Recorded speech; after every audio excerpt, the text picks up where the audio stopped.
Elections are often viewed as serious and even dull affairs, where a nation's leaders are carefully and thoughtfully chosen by the electorate. However, throughout the world there have been examples when elections become controversial or just obviously rigged, and even descended into farcical and downright bizarre spectacles. Here are my choices for 5 of the most bizarre and controversial elections of all time. Number 5. The Turkmenistan Presidential Elections. President Niyazov became Turkmenistan's first president following the breakup of the Soviet Union in 1991. As the communist state fell apart, Turkmen officials quickly declared Turkmenistan independent and appointed Niyazov as interim president on October 27, 1991, until democratic Western-style elections could be held to pick a new leader. On June 21st the next year, supposedly free and fair elections were held to decide who would be the democratically elected leader of the newly born nation. While this may sound modern and democratic, there was one small problem. Niyazov was the only candidate on the ballot and was subsequently elected president with 99.5% of the vote and a voter turnout of 99.8%. He declared himself leader of all Turkmen, and 2 years later a referendum was held which extended his rule through to 2002, supposedly so that he could oversee a 10-year development plan for the country. The official results showed that the referendum granted the extension to his rule with an incredible 99.9% approval rate. This wasn't the end to his election rigging though, and on December 28, 1999, the Parliament of Turkmenistan declared Niyazov president for life, conveniently just weeks after parliamentary elections had been held, during which all candidates on the ballot had been hand-picked by the president. He went on to become one of the world's most totalitarian and eccentric dictators, building a personal wealth rumoured to be upwards of $3 billion, and building a cult of personality throughout the nation, where the old images of Marx and Lenin were replaced with his own. He renamed towns, schools, months of the year, and even a meteorite after himself and family members, and became infamous for a whole host of bizarre laws and decrees. Dogs were banished from the capital because of their unappealing odour. Opera and ballet was outlawed for being decidedly un-Turkmen-like. Men were banned from wearing long hair or beards, and news reporters were no longer allowed to wear makeup. He even built a giant gold-plated statue of himself costing $12 million that is mounted on a mechanical axis so that it can rotate and therefore always face the sun. And he ruled the country from a $60 million gold-plated white marble presidential palace. With his death in 2006, there was hope that Turkmenistan might throw off the shackles of dictatorship, its people finally embracing freedom. Gurbanguly Berdimuhamedov was appointed acting president, and free and fair elections were promised to be held on February 11, 2007. This time 6 candidates were on the ballot, however all of them were members of the ruling party, with the leader of the opposition group glaringly absent. Come election day, 95% of voters were reported to have turned out to vote, and unsurprisingly 89.23% of the votes went to acting president Berdimuhamedov, who was immediately sworn in as president. Outside observers criticised the election as neither free nor fair, however this did little to dissuade the new president, and at the next elections in 2012, the president was re-elected with a whopping 97% of the vote, a position he still holds to this day. Number 4. Pico Aza. The sleepy town of Pico Aza near Ecuador's Pacific coastline doesn't seem like the setting for political controversy. However, the 1967 campaign to elect a mayor has put the small town in the history books. During the election campaign, a deodorant firm seized a clever marketing opportunity and began running political-themed adverts to promote one of their products, a type of foot powder. They used the slogan, "Vote for any candidate, but if you want well-being and hygiene, vote for Pulvapis." The day before the election, they also distributed leaflets, which closely resembled official voting papers in size and colour, which boldly stated, "For Mayor, Honourable Pulvapis." This marketing strategy proved far more effective than the foot powder manufacturer had anticipated, and on election day many of the town's residents took the message to heart, writing Honourable Pulvapis on their ballots, which were write-in ballots where voters did not tick their selection from a pre-approved list, but instead wrote in the name of the person they wanted to cast a vote for. Once the votes had been counted, it was revealed that the foot powder had in fact won and been elected mayor, winning over half the votes. The shock result led to threats of legal action against the foot powder company from defeated candidates, however also raised wider-reaching issues. While it might seem as though this was a protest vote on the part of the town's residents, Many pointed to the low literacy rates in the area, raising the possibility that voters may have mistaken the political-themed foot powder ad for a genuine candidate's advertisement, believing that Honourable Paul Vappies was a person, not a foot powder. This argument is further reinforced by the area being so poor, with limited access to clean water, sewer systems, and other public services, and so people may have mistook the slogan, "Vote for any candidate, but if you want well-being and hygiene, vote for Paul Vappies," as a candidate's promise to improve local sanitation.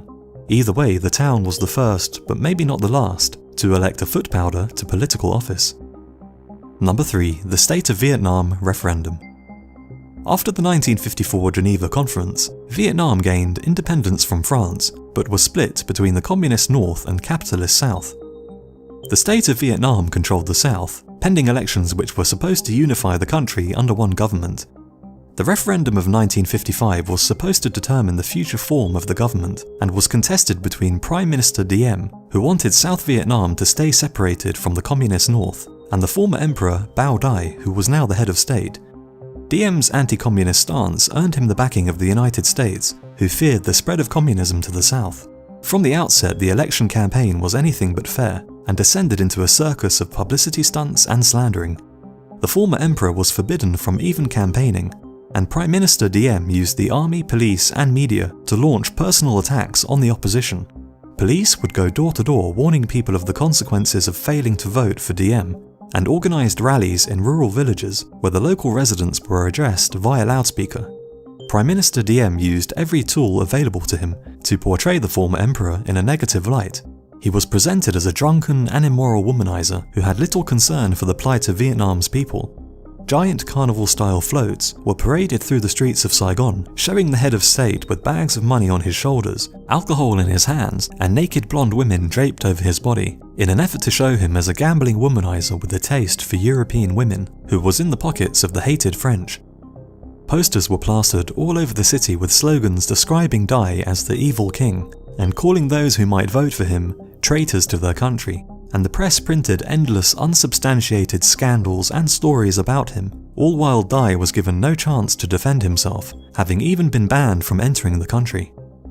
Prime Minister Diem, on the other hand, was portrayed as the hero of the people, and a man who would bring justice and prosperity to the country, while fighting monarchists, communists and colonialists.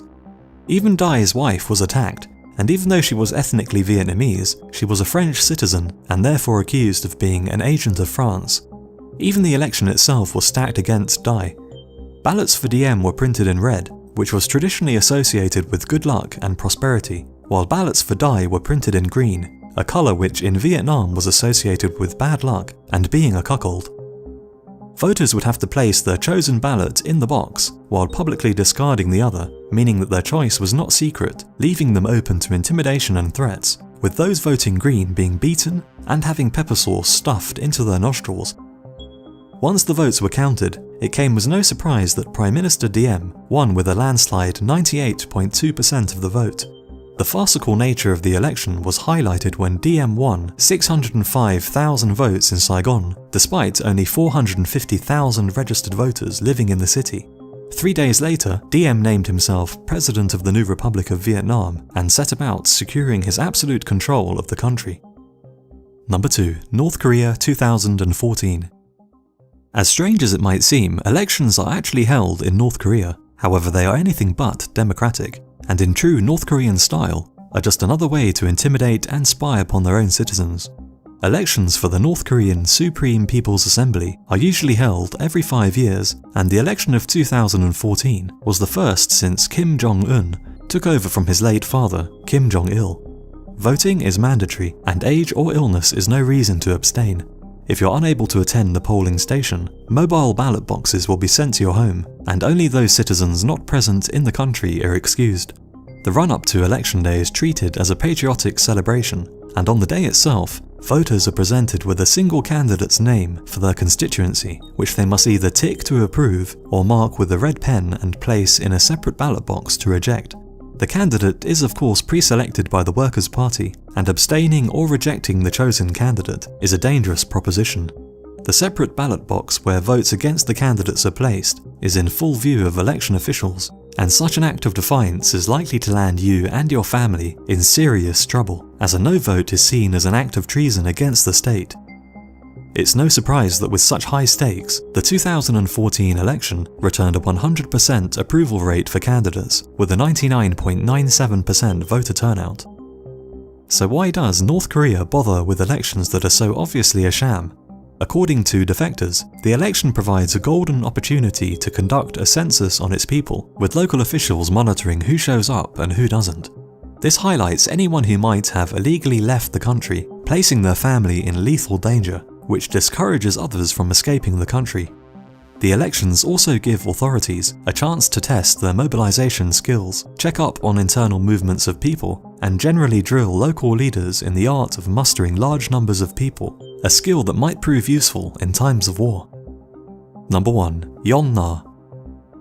During the 2010 Reykjavik City Council elections, a local comedian named Yon Na, who had recently formed his own political party, decided to stand for office.